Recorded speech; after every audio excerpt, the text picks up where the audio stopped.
할렐루야. 아멘. 감사합니다. 여러분들과 함께 이 말씀의 자리에 서게 하신 하나님의 은혜에 정말 감사합니다.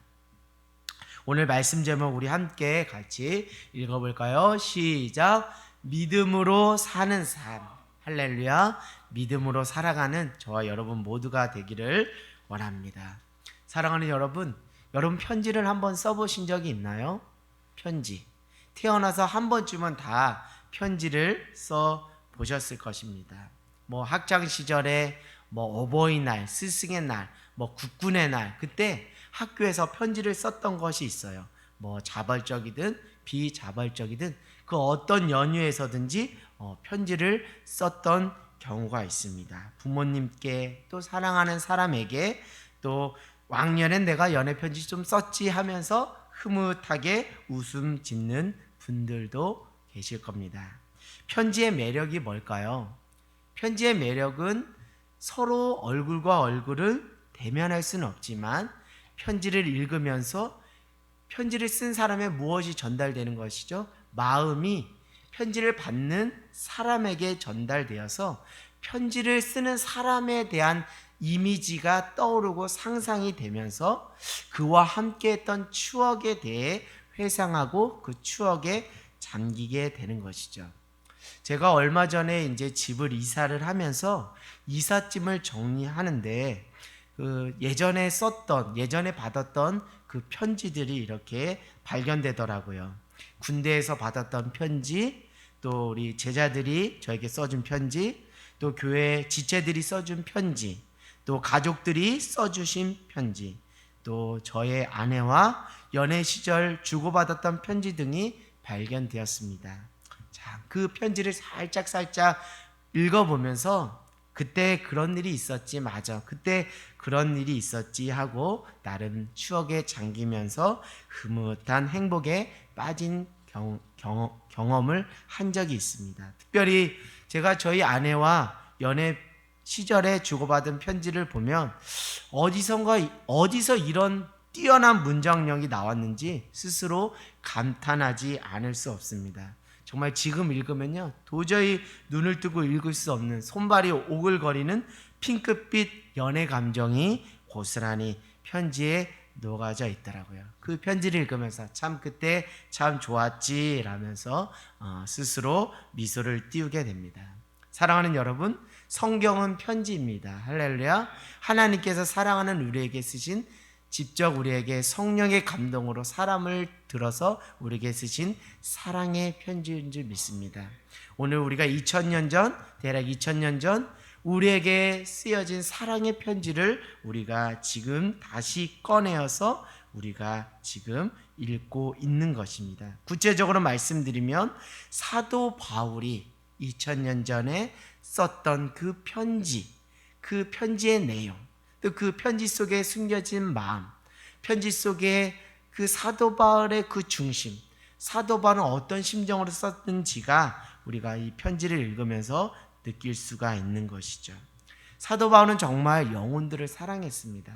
오늘날로 말하면 목회자가 목회지를 옮기면 또 새로운 목회지에서 목회를 열심히 하는 것이 일반적입니다. 물론 이전에 목회했던 그 목회지의 영혼들을 또 생각하며 기도하는 경우도 있지만요, 사도 바울이 위대하고 대단한 것은 저는 특별히 사도 바울이 선교 사역을 감당했기 때문이기도 하지만, 그는 늘 자기가 전도하여 또 하나님의 은혜로 세워진 교회, 그 교회가, 그 영혼들이, 또 교회 형편이 어떤지 늘 한시도 그 교회를 잊지 않고 그 영혼을 위해서 기도했고요, 그 교회가 잘 세워지기를 바라는 마음, 또 교회 안에 어떤 어려움이 있다는 소식을 들으면 그냥 주저하지 않고 또 편지를 써서 또 사랑으로 또 믿음으로 권면하면서 그 교회가 잘 세워지기를 바라는 그 아버지의 마음으로 편지를 썼습니다.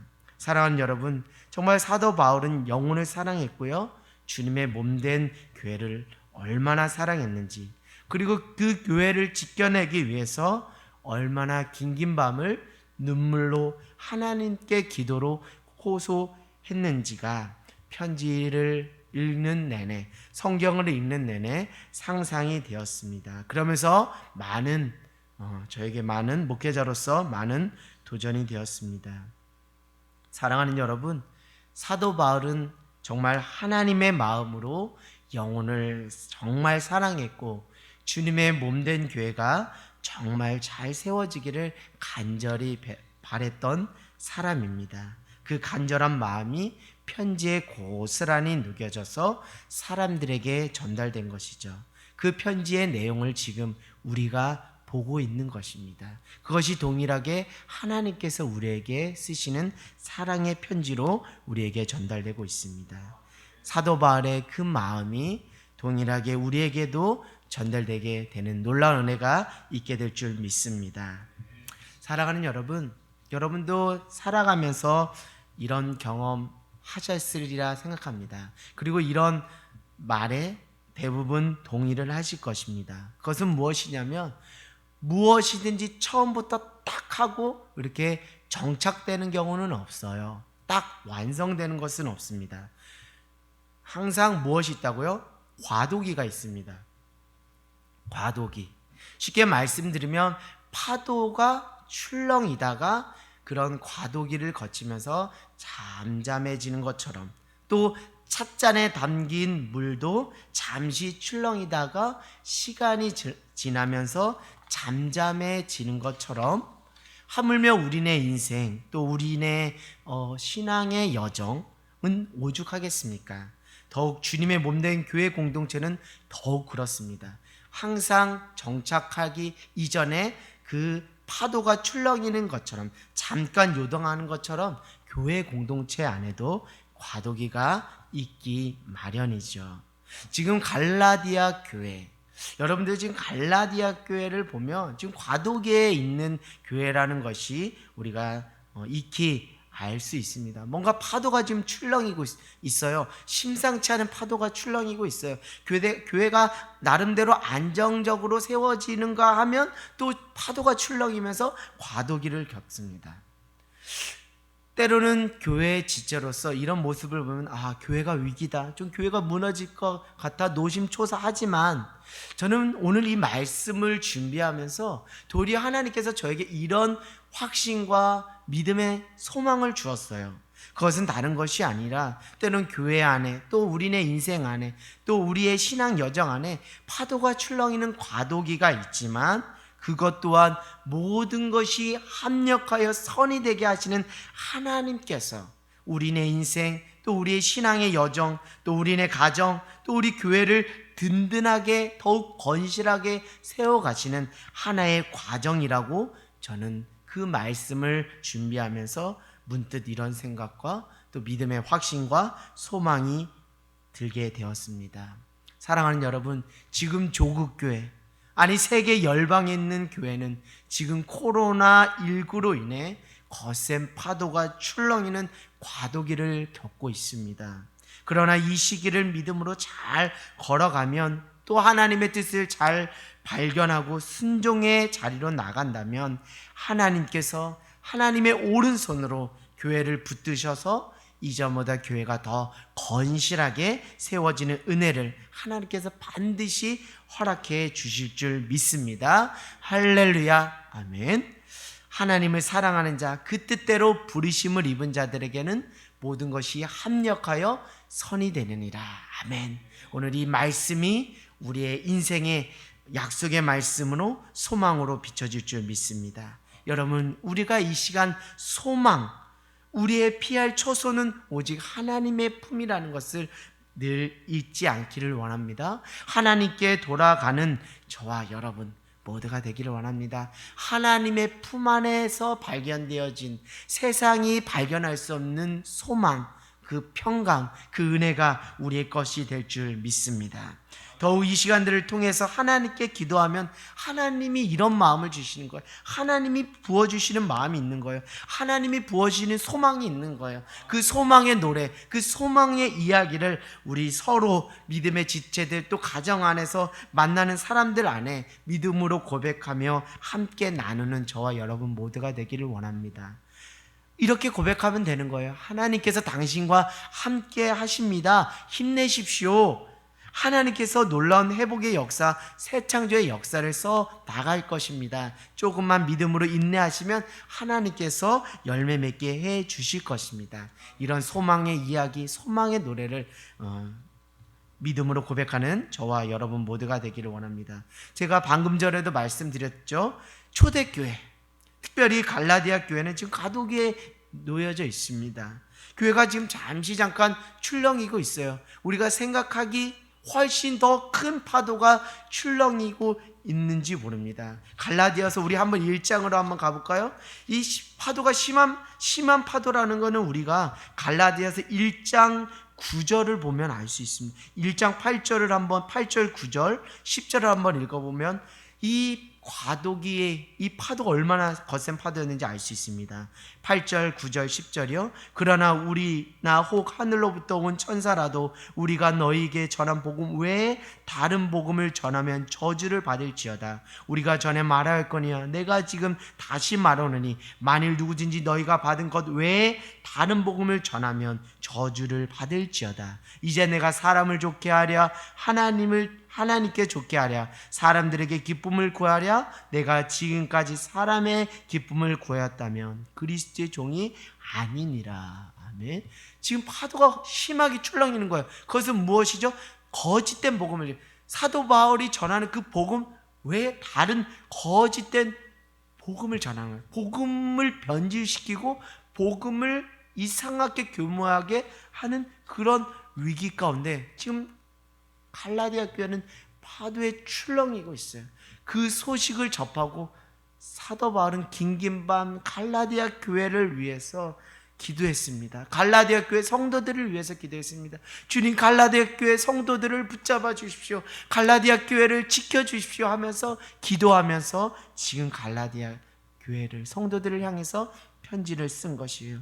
그것을 우리가 지금 읽고 있는 거예요. 그 사도 바울의 심정이 동일하게 우리에게 느껴지는 저와 여러분 모두가 되기를 원합니다. 그것은 지금 거짓을 전하는 자가 있다는 것을 사도 바울이 알게 된 거예요. 다른 것이 아닙니다. 오직 하나님의 은혜로 구원받는 것이잖아요. 복음의 복된 소식은 하나님의 은혜로 구원받는 거잖아요. 그것은 무엇입니까?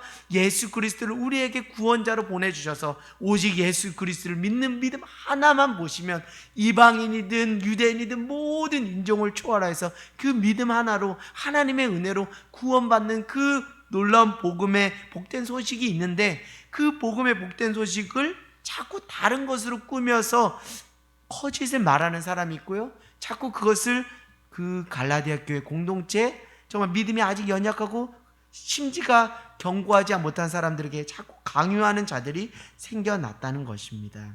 대략적으로 이렇게 말씀드릴 수 있어요.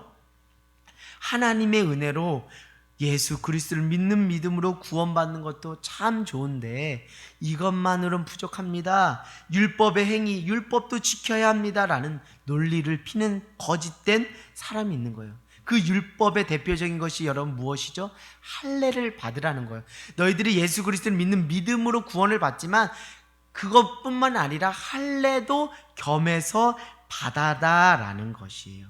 이것은 복음을 복음되게 전한 것이 아니라 복음을 변질시킨 것입니다. 복음은 분명하게 말해요. 우리가 하나님의 은혜 안에서 예수 그리스도를 믿는 믿음 그 하나를 보시고 하나님께서 우리를 자녀 삼아 주시고 우리를 구원하신다는 거예요. 할렐루야. 이 하나 붙잡고 나가는 저와 여러분 모두가 되기를 원합니다. 근데 이것 하나를 붙잡고 믿음 생활하는 갈라디아 교회 성도들을 막 흔드는 거예요. 그래서 심한 파도가 출렁이는 겁니다. 대표적으로 그 사람들은 다른 것이 아니라 유대교적 배경 속에 있는 율법주의자인 거예요. 율법주의자들은 어떤 사람입니까? 아직까지 메시아를 기다리는 사람이에요.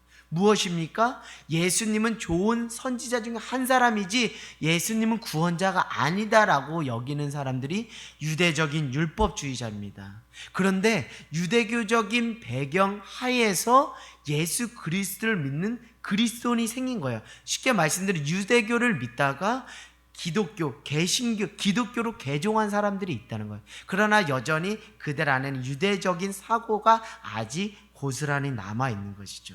그런 것을 삐집고 나가서 율법을 행해야 됩니다. 특별히 무엇을 행해야 됩니다? 할례를 행해야 됩니다라고 강요를 하는 거예요.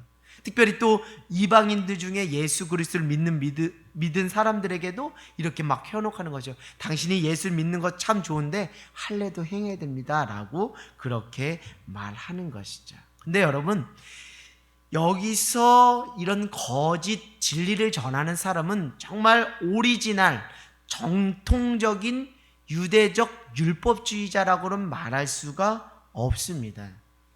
이 사람들도 정통적인 유대주의적 율법주의가 아니라 정말 어설프기 짝이 없는 사람이라는 것을 우리가 성경을 통해 알 수 있어요. 우리 12절을 한번 읽어보겠습니다. 갈라디아서 6장 12절 같이 읽어볼까요? 시작. 무릇 육체의 모양을 내려 하는 자들이 억지로 너희에게 할례를 받게 함은, 여기서부터 한번 잘 읽어볼까요? 그들이 그리스도의 십자가로 말미암아 박해를 면하려 함뿐이니라. 아멘. 정통적인 유대적 그 율법주의자, 그러니까 정통 율법주의자들은 할례를 행하는 이유는 딱 한 가지. 무엇이요? 율법 준수를 위해서, 율법을 지키기 위해서 할례를 행해야 된다고 주장하는데, 이 사람들은 율법을 지켜야 되는 그 율법 준수를 목숨과 같이 지키는 그 철저한 정통 율법주의가 아니라 무엇을 이유로 그들이 할례를 받으라고 한 거예요? 그들이 그리스도의 십자가로 말미암아 무엇을 면하려고 하는 얄팍한 생각? 박해를 면하려고 하는 생각.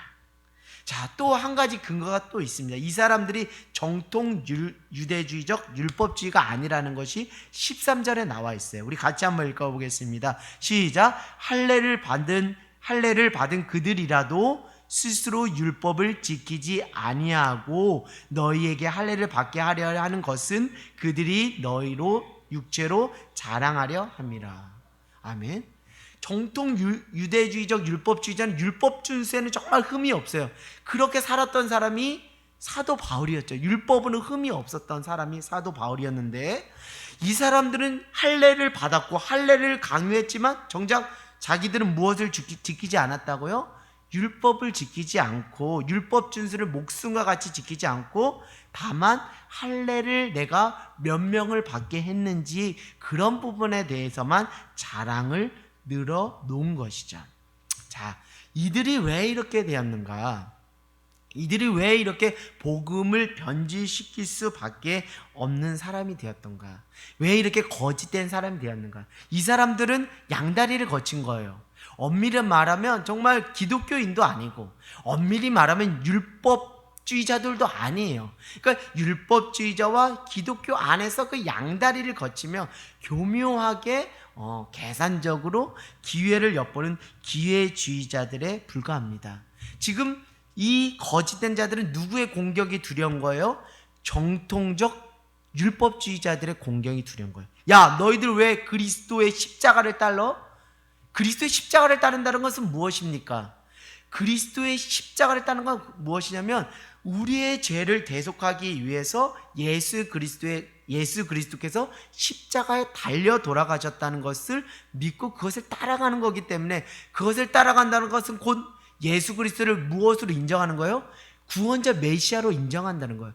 그런데 정통 율법주의자 입장에서는 그것을 인정할 수 있습니까? 인정할 수 없어요. 야, 너희들 어떻게 예수가 좋은 선지자 중에 한 사람이지 어떻게 너희들 그리스도의 십자가를 따르면서 예수를 구원자라고 여기냐? 라면서 그들을 막 공격하고 그들을 핍박하고, 너희들 예수를 구주로 시인하고 영접하면 우리가 가만 안 둘 거라는 정통 율법자들의 어떤 압박, 그런 것들을 두려워함으로 말미암아 그들이 교묘하게 무엇을 행해라고 막 강조하는 거예요.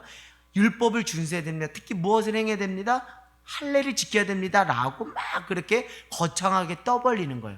그걸 떠벌리는 걸 보면 정통 율법주의자들이 저 사람들도 뭔가 율법을 지키구나 있구나 라는 것을 보고 그들을 협박하거나 그들을 압박하지 않을 것이라는 그런 철저한 계산 속에서 지금 거짓된 복음을 전하는 거예요. 복음을 변질시키는 것입니다.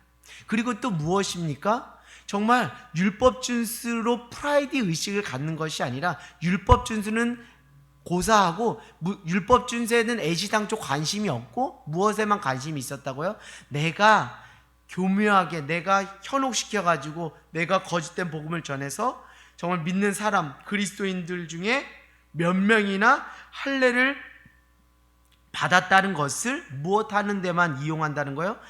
자랑하는 데만 이용하는 그런 기회주의자는 거예요. 결국 무엇입니까? 율법이라는 것을 앞세워서 할례라는 것을 앞세워서 자신의 이익을 도모했던 자신들을 위해서 율법과 사람들을 이용했던 이기주의자에 불과한 거예요.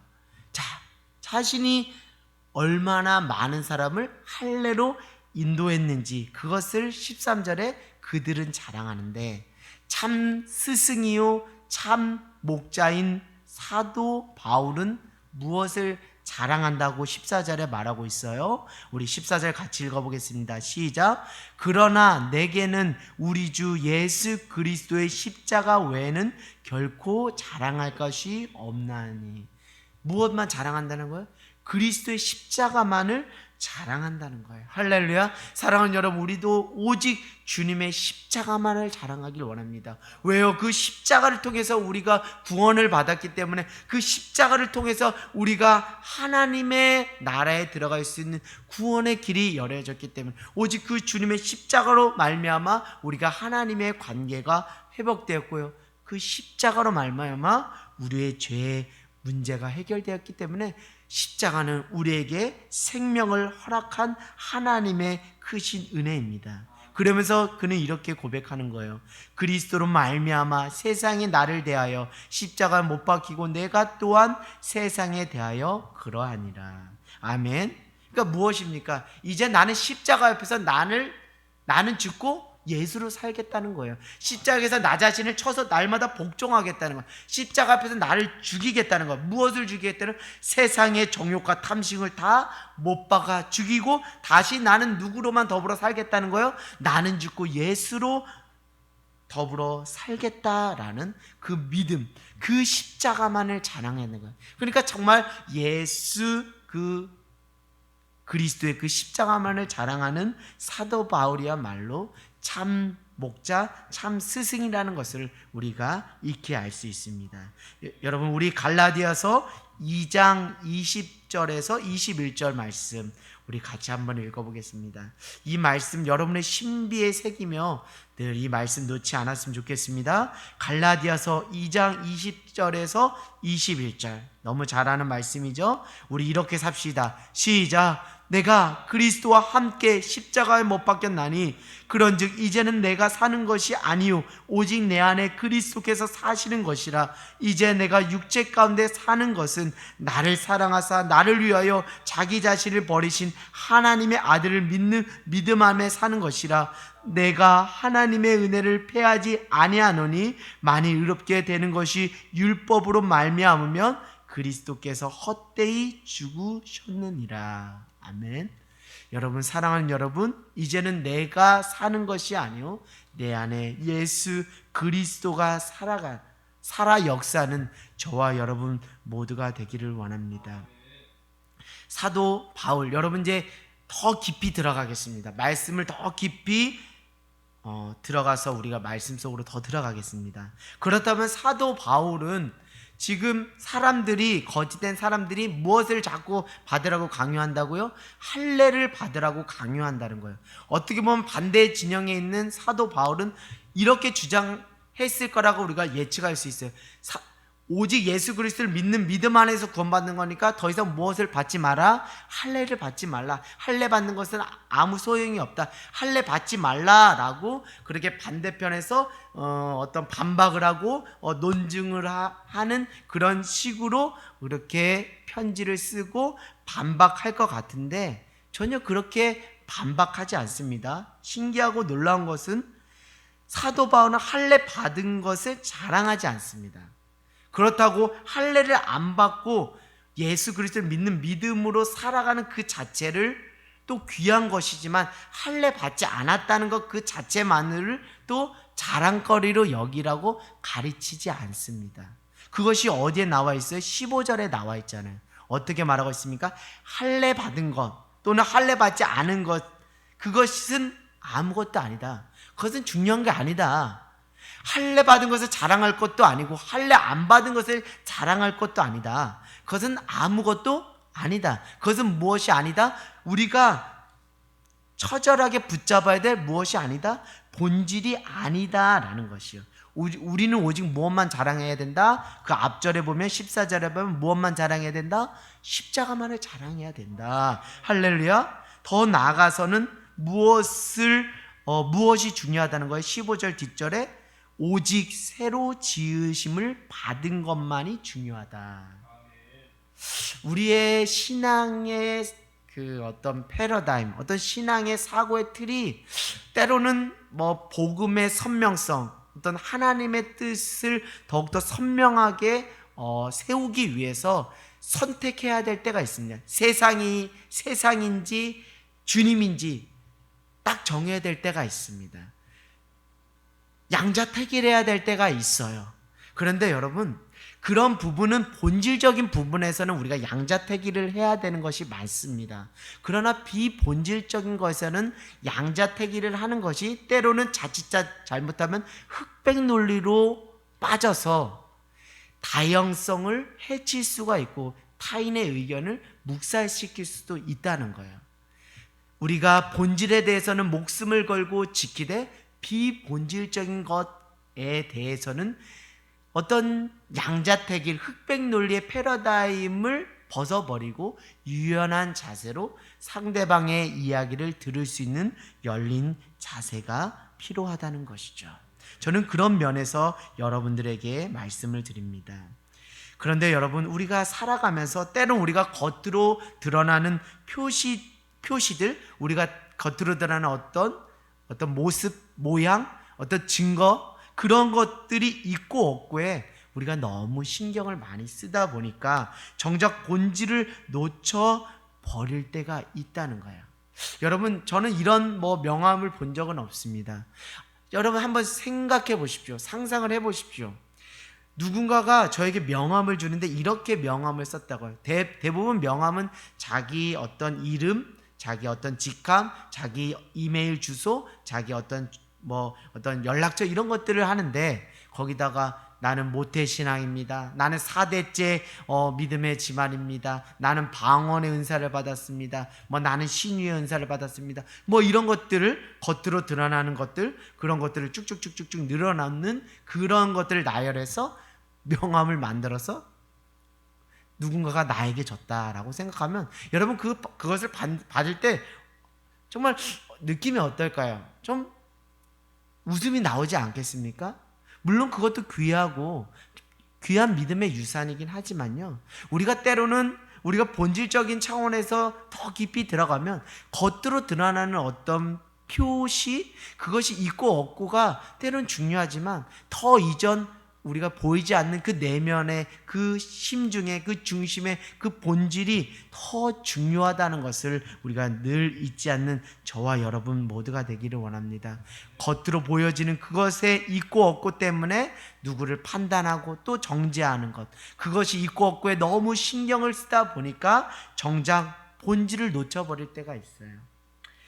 제가 감히 한국교회를 평할 수는 없지만, 저도 부족하지만 한국교회가 지금까지 안타까웠던 것은 무엇이면 겉으로 드러나는 어떤 규모, 사이즈, 어떤 사람의 수, 성도의 수라는 그런 외적인 것이 있고 없고의 그런 거에 너무 신경을 쓰고 연연하다 보니까 정작 그 본질을 관가해버리고 정말 포장지만 화려한 그런 모습으로 전락하지는 않았을까라는 그런 안타까움이 듭니다. 그럼에도 불구하고 감사하는 것은 다시 하나님의 은혜로 우리가 이제 다시 무엇을 붙잡으면 돼요? 본질을 붙잡으면 돼요. 할례 받았느니 할례 안 받았니 그게 중요한 것이 아니 오직 새롭게 지음받은 그것이 중요하다는 그 본질을 붙잡으면 되는 것입니다. 여러분, 코로나가 초기에 터졌을 때 기독교 안에서 특별히 개신교 안에서 이런 의견들이 양분되어 옥신각신 다툴 때가 있었어요. 무엇이었습니까? 대면 예배가 맞니? 비대면 예배가 맞니? 막 그러면서 그렇게 의견이 양분되기도 했습니다. 그러나 시간이 지나면서 그것이 정말 중요한 것이 아니라는 것이 우리는 새삼 깨닫게 되었죠. 오늘 할례 받았니 안 받았니 그것이 중요한 것이 아닌 것을 우리가 아는 것처럼 대면 예배를 드렸니 대면 예배를 드리지 않았니 그 선택 양자택일이 그것이 중요한 것이 아니라 더 중요한 본질이 있다는 것을 우리가 시간이 지나면서 뼈저리게 깨닫게 되었습니다. 일전에 이재학 목사님께서도 말씀하셨듯이 예전에 설교를 통해서 이렇게 말씀드렸잖아요. 양자택일의 사고 패턴을 지적하시면서 중요한 것은 정말 중요한 것은 대면 예배를 드렸니 비대면 예배를 드렸니 그것이 중요한 것이 아니라 본질은 무엇이라고요? 하나님을 대면하면서 예배를 드렸느냐 그것이 중요하다는 것입니다. 할렐루야. 정말 하나님께 신령과 진정으로 예배를 드렸느냐 그것이 중요하다는 거예요. 지금 나의 삶의 방향이 하나님께로 돌아가고 있는지를 살펴보자라고 그렇게 말씀하셨던 것이 제 마음에 울림과 도전이 됩니다. 사랑하는 여러분, 거칠애가 아니라 정말 그 중심, 그 본질을 다시 회복하는 저와 여러분 모두가 되기를 원합니다. 이 본질의 부분에 있어서는 우리의 목숨을 사수하며 피 흘리기까지 철저하게 이 본질의 부분을 지켜내는 저와 여러분 모두가 되기를 원합니다. 그러나 안타깝게 비본질적인 부분에 엉뚱한 데 힘을 소비하고 낭비하는 그 안타까움이 우리 안에 더 이상 있지 않기를 주님의 이름으로 간절히 소망합니다. 사랑하는 여러분, 복음 앞에 섭시다. 할렐루야. 복음 앞에 섭시다. 다시 본질을 붙잡읍시다. 본질은 당장은 손해를 보는 것 같지만 시간이 지나면 결국 복음의 본질만이 남습니다. 할렐루야. 저도 목회자로서 짧은 목회를 했지만 얄팍한 생각으로 어떤 테크닉으로 어떤 기술로 사람을 변화시키려고 했지만 결국 그것이 아니라는 것을 최근에 몇 년 사이에 깨달았습니다. 결국 무엇입니까? 복음만이 영혼을 변화시킬 수 있다는 거예요. 복음의 본질만이 남는다는 것을 알게 되었습니다. 결국 복음의 본질만이 이긴다는 것입니다. 결국 복음의 본질만 붙잡고 나가는 교회는 당장은 드러나지 않지만 시간이 지나면 결국 그 복음을 본질만 붙잡고 나가는 교회가 승리하는 것, 또 하나님께 칭찬받는 것임을 저는 확신합니다. 사랑하는 여러분, 본질을 회복하는 저와 여러분 모두가 되기를 주님의 이름으로 간절히 소망합니다. 우리 갈라디아서 6장 15절 할례나 무할례 그것이 아무것도 아닌데 오직 새롭게 지음받은 것만이 중요하다. 결국 무엇입니까? 할래니 안 할래니 그런 패러다임에 더 이상 갇혀버리지 말고 여러분의 믿음의 수준이 거기에 갇혀버리지 말고 더 깊은 수준의 진리의 길로 나아가라는 것이죠. 그것은 무엇입니까? 오직 새로 지으심을 받은 것만이 중요하다는 거예요. 오늘 이 시간들이 우리가 주님 안에서 새로워지는 놀라운 은혜가 있기를 원합니다. 우리 김가람 목사님께서 저녁 기도회 때 말씀해 주신 것처럼 예수 그리스도 안에 새로운 피조물로 변화되는 놀라운 역사, 그것이 중요하다는 것이죠. 외적으로 드러나는 그런 것들도 물론 중요하지만 그것은 본질이 아니라는 것입니다. 사랑하는 여러분, 새로워지길 바랍니다. 주님 안에서 새로워지시길 바랍니다. 더 깊이 있게 말씀드리면 성령으로 거듭난 삶, 성령으로 충만한 삶, 성령님과 24시간 동행하는 변화된 삶의 이야기를 써내려가는 것이 그것이 참된 본질이며 그것을 붙잡고 그것을 놓지 않는 것이 중요하다는 거예요.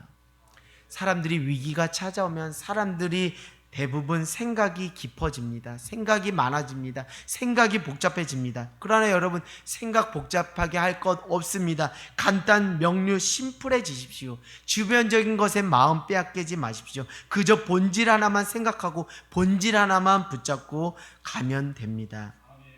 저는 코로나를 겪으면서 하나님께 감사하는 그 감사 제목이 있는데요. 그것은 다른 것이 아니라 생각이 복잡해지는 것이 아니라 도리어 생각이 간단, 명료, 심플해졌다는 것이요. 그리고 더 이상 힘을 주는 것이 아니라 힘을 빼게 하신 하나님의 은혜에 감사하게 되는 거예요. 성령 안에 깨어 복음의 본질을 발견하며 그것에 순종하며 살아갈 수 있는 또한 그런 은혜를 저에게 허락해 주신 것에 대해서 감사하게 되었습니다. 사랑하는 여러분, 여러분에게도 동일한 이 은혜가 여러분 안에 있기를 원합니다.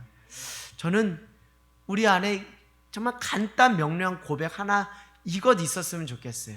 예전에 제가 장인어른께서 저에게 주셨던 고백 여러분에게 일전에 말씀드렸습니다.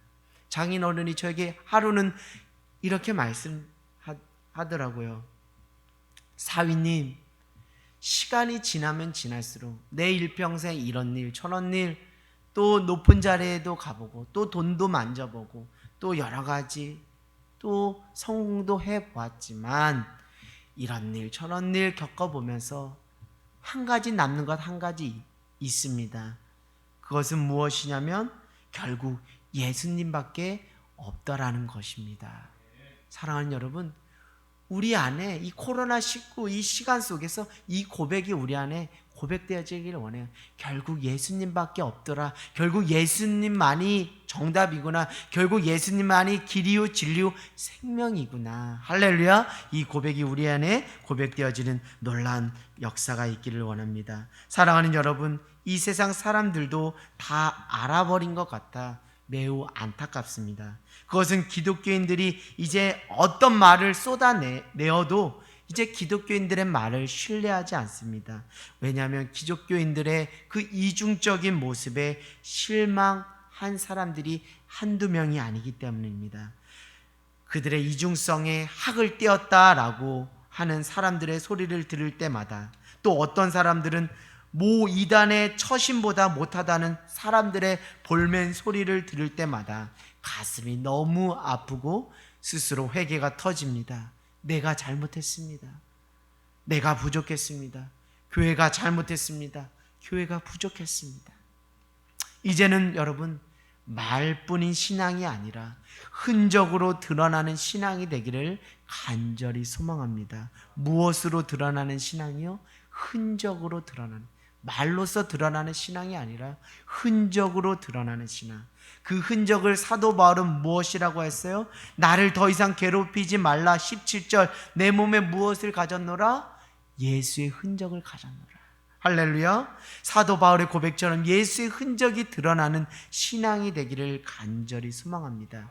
여기서 말하는 예수의 흔적은 정말 어떤 화려한 것을 말하는 것이 아니에요. 도리어 예수님을 믿는 그 이유만으로 핍박을 받고 고난받고 받게받은 그 육신의 어떤 채찍과 고뇌, 역경, 고난, 그런 것들이 흔적이 되었다는 거예요. 그 예수의 흔적이 있다는 거예요. 거짓 선지자들은 무엇을 흔적내기를 원했다는 거예요? 할례라는 그 표시를 흔적내는 것을 혈안이 되어서 그것을 자기 이익을 삼아서 그것에 자랑했지만, 사도 바울이 참 스승 목자인 것은 그 안에 무엇이 있었다고요? 예수를 전하다가 핍박을 받았던, 고난을 받았던 예수의 흔적이 있다는 거예요. 사랑하는 여러분, 우리도 이제는 말로써 우리의 신앙을 드러내지 말고요, 때로는 예수 믿는 것으로 고난을 받고 핍박받아도 그냥 그것을 묵묵히 받아내므로 우리 안에 사도 바울처럼 무슨 흔적? 예수의 흔적이 드러나는 참 신앙인이 되기를 원합니다. 그것이 고난받을 때는 괴롭고 힘들지만 그것이 나중에 여러분의 고난과 핍박이 예수의 흔적으로 기억될 것이고요, 그것이 하나님 앞에 올려지는 향기로운 제물로 기억될 것입니다. 장차 여러분에게 임할 큰 영광이 될 것이고요, 그것이 생명의 면류관이 될 줄 믿습니다. 이제는 여러분, 말이 아닌 흔적으로 말하는 인생이 되십시오. 그 속에 진실이 있고 그것에 감동이 있고 그것에 울림이 있습니다. 이제 거짓과 위선과 속임수, 외식하는 모습을 다 벗어버리고 예수의 흔적만이 여러분의 삶에 선명하게 새겨지기를 원합니다. 지금 이 시기가 저는 어떤 시기인가, 코로나라는 이 시기가 저는 어떤 시기인가 라고 기도하며 하나님 저에게 이런 마음을 주십니다. 하나님께서 우리에게 무슨 흔적을 새길 수 있는 시간을 부여해 주셨다고요? 예수 흔적을 새길 수 있는 시간을 부여해 주셨다는 거예요. 왜 그렇습니까? 요즘같이 기독교인이라는 것을 드러내기가 부끄러운 시대가 또 어디 있겠습니까? 나 교회 다닙니다. 나 예수 믿습니다. 그러면 돌멩이 던지는 시대가 바로 이 시간입니다. 그런데 여러분, 이럴 때 어떻게 해야지 예수의 흔적이 남는 거라고요? 자, 제가 말씀드리도록 하겠습니다. 모 정치인이 이렇게 말씀하셨더라고요. 왜 나만 갖고 그래? 네, 제가 성대모사 잘했는지 모르겠습니다. 모 정치인, 여러분 다 알 거예요. 왜 나만 갖고 그래? 하면서 자신의 잘못을 보지 않고 자꾸 회피하는 사람이 있습니다. 요즘 사람들 안에도 왜 나만 갖고 그러면서 불만을 토로하고 항변하고 맞대응하는 경우도 있습니다. 왜 교회만 괴롭히냐는 겁니다. 왜 우리가 잘못한 것도 없는데 몇몇 사람 몇몇 교회 때문에 그런데 왜 우리가 이런 피해를 봐야 합니까? 부당하다라고 맞대응할 수 있지만 맞대응하지 말라는 겁니다. 왜요? 맞대응하면 예수의 흔적을 남길 수 있는 그 기회를 상실해 버린다는 거예요. 왜냐하면 이럴 때일수록 더욱 우리가 어떻게 된다고? 예수님께서 우리를 위해서 당하셨던 무엇을 깊이 생각하는 거예요? 십자가 상에서 당하셨던 그 고난을 깊이 생각하며 그 고난에 동참하며 그 고난에 동참하는 심정으로 세상 사람들이 아주 원색적으로 하는 비난, 비판, 조롱거리를 다 어떻게 하자고요? 다 받아주자는 거예요. 다 받아내자는 거예요. 침묵하면서요. 맞대응하지 않고 눈에는 눈 이에는 이로 그렇게 하지 말고요. 그렇게 그저 침묵하자는 거예요. 그저 우리 자신을 돌아보자는 거예요. 그러면 그럴수록 예수 믿는 것으로 고난받고 핍박받는 것, 그것을 예수 고난을 생각하며 동참하며 깊이 묵상할 때 시간이 지나고 또 인내하며 믿음으로 버티고 견디다 보면 겨울을 뚫고 나오는 새싹처럼 우리의 삶의 자리에 어느 순간 예수의 흔적이 피어나게 될 줄 믿습니다. 사랑하는 여러분, 침묵하십시오. 믿음으로 인내하십시오. 맞대응하지 마십시오. 오히려 사랑으로 품고 그들을 하나님 긍휼히 여겨달라고, 저들이 하는 것을 저희들이 알지 못합니다 라고 저들을 긍휼히 품고 용서하며 기도할 때 시간이 지나면 우리의 삶의 자리에 예수의 흔적이 남을 것이고요, 그때 사람들도 우리의 진심을 알아줄 것입니다.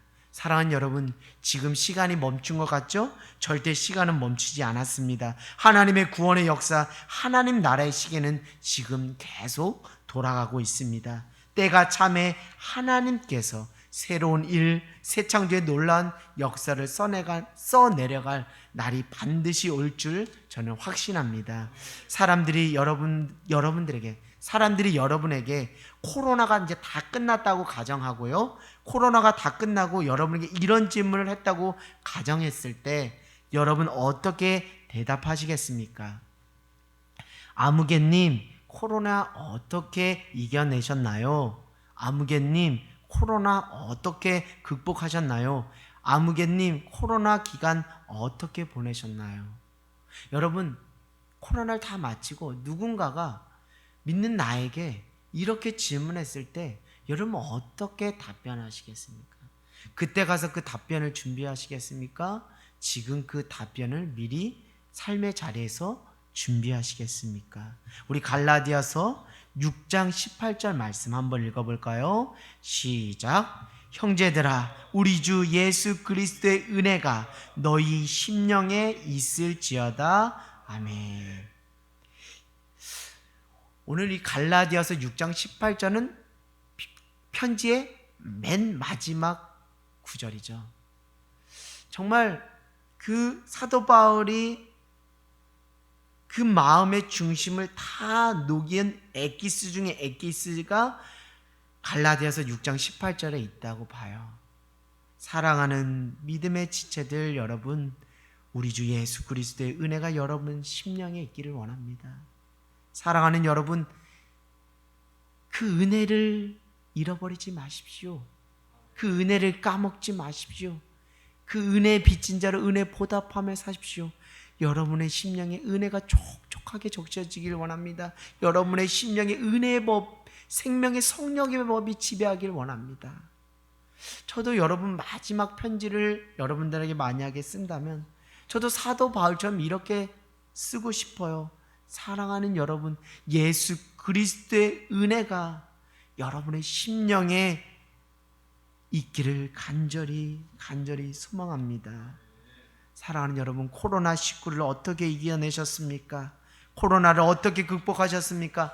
코로나19 기간 동안 어떻게 보내셨습니까? 라고 세상 사람들이, 또 믿는 어떤 사람이 여러분에게 묻는다면 하나님의 은혜로 보냈습니다 라고 고백하는 저와 여러분 모두가 되기를 원하여, 우리 안에, 우리의 심령 안에 하나님의 은혜가 촉촉히 적셔져서 상황에 지배받지 않고 상황을 초월하는 그 은혜의 힘으로 살았습니다. 때로는 핍박하고 때로는 나를 조롱하고 멸시하는 사람이 있었지만 그 은혜로 다 이겨냈습니다 라는 그런 여러분 한 줄의 고백이 여러분 삶에 있기를 원합니다. 사랑하는 여러분, 은혜 잃어버리지 않길 원합니다. 은혜를 까먹지 않길 원합니다. 은혜가 은혜 되기를 원합니다. 은혜에 보답하며 살아가는 저와 여러분 모두가 되기를 원합니다. 오늘 말씀을 통해 믿음으로 살아가는 삶이 이런 것이 아닐까 나름 생각해 봅니다. 오직 예수 그리스도의 십자가만을 자랑하는 삶, 그것이 믿음으로 사는 삶이라 생각합니다. 그것은 나 같은 죄인을 살리신 하나님의 은혜였음을 늘 기억하며 오직 하나님의 은혜로 살아가는 삶, 그것이 믿음으로 살아가는 삶이 아닌가 싶습니다. 때론 어려운 환경과 역경 속에서 예수님의 이름으로 당하는 고난 앞에서도 하나님의 은혜로 이겨내며 내게 주어진 길을 묵묵히 걸어가는 예수 흔적이 남는 삶, 복음의 본질을 붙잡고 성령 안에 순종하며 예수 그리스도 안에 새롭게 변화되어져 가는 삶, 그것이 믿음으로 살아가는 삶이 아닌가. 오늘 말씀을 마치면서 저 나름 하나님께 받은 그 은혜를 나눌까 합니다. 사랑하는 여러분, 말씀을 마치겠습니다. 우리 주 예수 그리스도의 은혜가, 우리 주 예수 그리스도의 은혜가 항상 여러분 심령 안에 있기를 주님의 이름으로 간절히 소망합니다. 아멘.